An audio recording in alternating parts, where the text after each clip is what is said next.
ગણપતિ બાપ્પા મોરયા।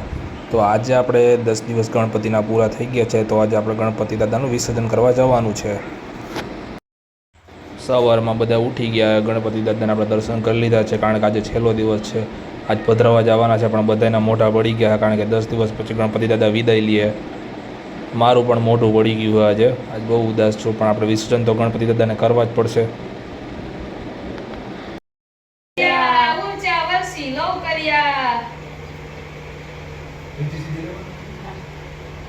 બોલો ગણપતિ બાપ્પા મોરયા। તો ગણપતિ દાદાને આપણે ઉઠાવી લીધા, આપણે હવે મીંડા હાલવા, કારણ કે ગણપતિ વિસર્જન કરવા માટે આપણે ગણપતિ દાદાને ઉપાડ્યા છે। કેવું ફિલિંગ, હાવ બહુ જ આમ સેડ થઈ ગયા છે, બહુ જ આમ ઉદાસ થઈ ગયા યાર અમે તો। હવે આપણે ગાડી તરફ જઈને ગણપતિ દાદાને આપણે વિસર્જન કરી આવી। આપણા ગાડી લઈને જવાનું છે। જય ગણપતિ બાપ્પા મોરયા। હું, મારો ભાઈ અને મારા પત્ની ગણપતિ દાદાને જો લઈને હવે વિસર્જન કરવા નીકળી ગયા છીએ। થોડાક હેપી છીએ અને થોડાક ઉદાસ પણ છીએ યાર।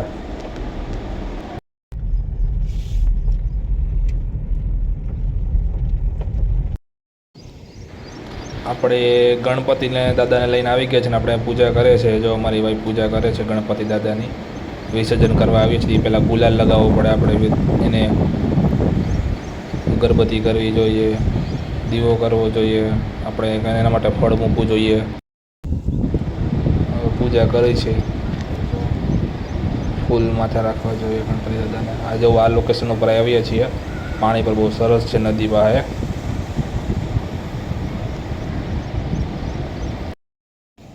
ગણપતિ દાદાના જે વિસર્જન છે, આપણે છેલ્લા દર્શન કરી લઈએ। ગણપતિ બાપા જાય છે પણ ગમતો તો છે નહીં, પણ વિસર્જન તો કરવો પડશે ને આપણે। થોડાક સમય માટે આપણી સાથે અત્યારે છે, થોડીક વારમાં જ આપણે એને વિસર્જન કરવાના થશે। આપણે એમની પૂજા પાઠ કરી લઈએ, એમના પગે પડી લઈએ, અને ભૂલચૂક થઈ હોય તો માફ કરજો એવી પ્રાર્થના કરી લઈએ। આ દીવો જો કરી લીધો છે ગણપતિ દાદાનો।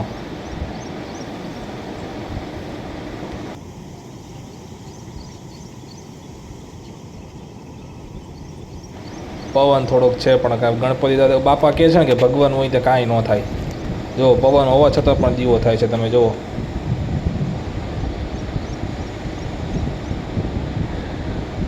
ગણપતિ બાપ્પા મોરયા। આપણે છે ને છેલ્લે ગણપતિ દાદાના કાનમાં જ આપણે વિશ આપણે માગી લેવાની। આપણે જે પણ વિશ આપણે જરૂરી એવી વિશ માગી લેવાની, આપણે એને પગે લાગી લેવાનું। ગણપતિ બાપ્પા મોરયા, મંગલ મૂર્તિ મોરયા, ઊંચા વર્ષી લોકરિયા, ગણપતિ બાપ્પા મોરયા, ગણપતિ બાપ્પા મોરયા। 1 2 3 4 ગણપતિ કી જય જયકાર, 1 2 3 4 ગણપતિ કી જય જયકાર, ગણપતિ બાપ્પા મોરયા। બસ અહીંથી જો નીચે ન ઉતરવા દેતા, અહીંથી જ પકડો।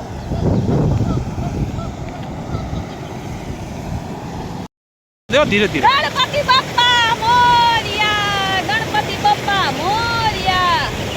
હજી એકવાર। ગણપતિ બાપ્પા મોરયા, ઊંચા વર્ષી લોકરિયા, ગણપતિ બાપ્પા મોરયા। બાપ્પા મોરયા। ધીમે ધીમે પેલા પાણી અહીં ભરી દે, પાણી અંદર ભરી દે।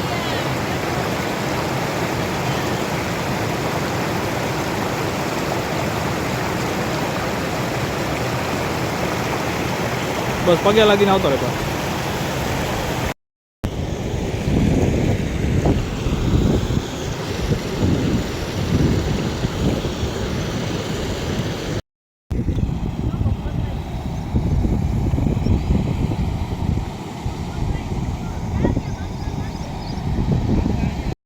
મેટોડાના આજુબાજુ રહેતા હોય તો ખીરસરા પેલેસની પાછળ એક સરસ મજાની નદી જાય, ત્યાં નાના ગણપતિ પધરાવવા માટે બહુ બેસ્ટ જગ્યા છે, તો ત્યાં જ પધરાવો। બોલો ગણપતિ બાપ્પા મોરયા।